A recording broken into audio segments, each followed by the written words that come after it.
तुम्ही पण त्यातल्या न टेन्शन घेता. झटपट नाश्ता बनवायचा, भिजवायचं टेन्शन, किंवा सकाळी उठून काय करायचं हे पण टेन्शन नाही येणार बरं का. मग हा डोसा आणि ही चटणी तुमच्यासाठी.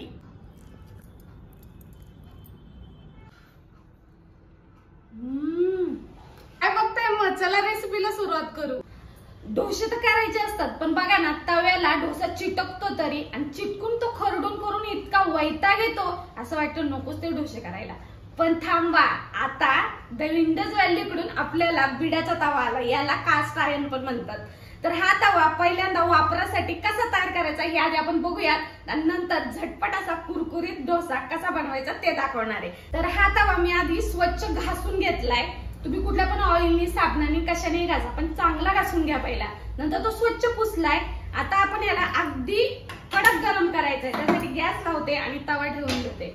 आता हा तवा तापसतोपर्यंत आपण डोश्याची कुठले कुठले साहित्य वापरायचे ते सांगते आणि बॅटर तयार करते. 1 कप रवा, 2 चमचे दही, 1 चमचाभर जिरं, चवीनुसार मीठ.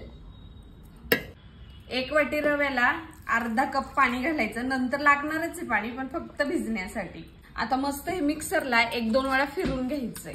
हे सगळं आपण ह्याच्यात काढून घेऊ. थोडं घट्टसरच झालेलं आहे, घट्टसरच दिसतंय तुम्हाला, पण नंतर आपण त्याला पाणी ऍडजस्ट करणार आहोत. आता हे मगाशी आपण छान असं घट्टसरच ठेवलं होतं, अर्धा कपच पाणी घातलं. तर छान असं फेटायचं 1-2 मिनिटं, आणि आता ह्याच्यात पाणी ऍडजस्ट करायचं. थोडं थोडंच करायचं, आणि एकदम पातळ नाही करायचंय आपल्याला. एकदम डोसा घालता येईल असंच करायचं. डोश्यासाठीच पीठ आपल्याला तयार करायचंय, त्यामुळे थोडं घट्टसर बनवायचं. थोडं थोडं पाणी घालून मस्त असं एकसारखं पेटायचंय. ठीक आहे. आणि आता हे साईडला ठेवते. आता तव्याकडे येऊया. तर इथं तवा छान गरम झालाय. आता इथं मी 2-3 थेंब तेलाचे घालते. त्यानंतर छान असं पेपरने किंवा कापडानं तुम्ही असं तवा पुसून घ्या. अगदी सगळीकडून छान असं लावून घ्यायचंय तेल. आणि त्यानंतर ह्याच्यामध्ये आपण थोडंसं पाणी घालणार आहोत. कमीत कमी सगळ्यांना पाणी पसरेल एवढं तरी घालायचंय. त्यानंतर हे सगळं पाणी तवा छान असं गरम करून घेतो, आणि सगळं पाणी ओतून देऊन छान तवा पुसून घ्यायचाय. तर आता मी हे पाणी ओतून देते. तवा छान असं कापडाने पुसून घ्यायचा, आणि पुन्हा एकदा याच्यावर सगळीकडे तेल चांगलं घालायचं. आणि त्यानंतर परत एकदा टिश्यू पेपरने किंवा तुम्ही कापडाने पुसा. सगळीकडे छान पसरून घ्यायचा, आणि गॅस बारीक करते. आता हा आपला तवा रेडी झालाय आपला डोसा घालण्यासाठी. तर आपण आता आपला तवा रेडी झालाय, तेलाने छान त्याला माखवलंय आणि गरम पण झालाय. आता मी ह्याच्यामध्ये डोसा घालून घेते. आपलं छान असं बॅटर तयार झालंय. आता आपण डोसा घालून घेऊ.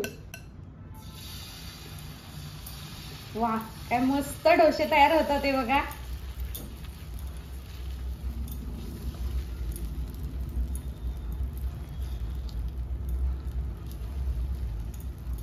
त्याच्यावर आता पटपट असं मस्तपैकी कांदा, टोमॅटो,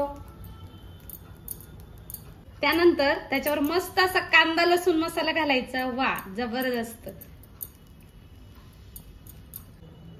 थोडस प्रेस करायचं, म्हणजे ते आतमध्ये छान असे रोवल्या जातात, आणि आपला डोसा अगदी खायला छान लागतो, वरवर येत नाही.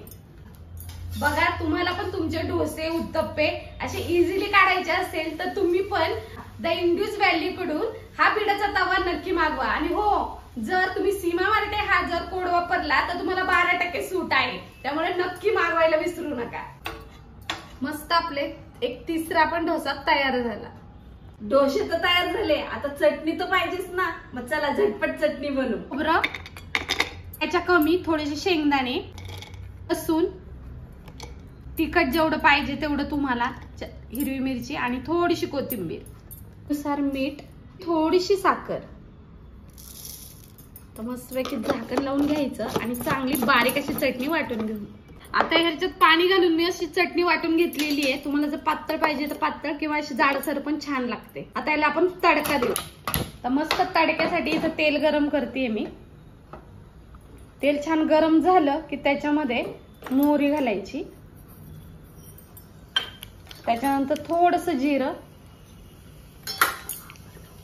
कढीपत्ता, छान अशी फोडणी त्या मिरचीवर घालायची. वा, मस्त अशी फोडणी एकत्र करून हलवून घ्यायचं आणि मस्त आपली चटणी तयार झाली.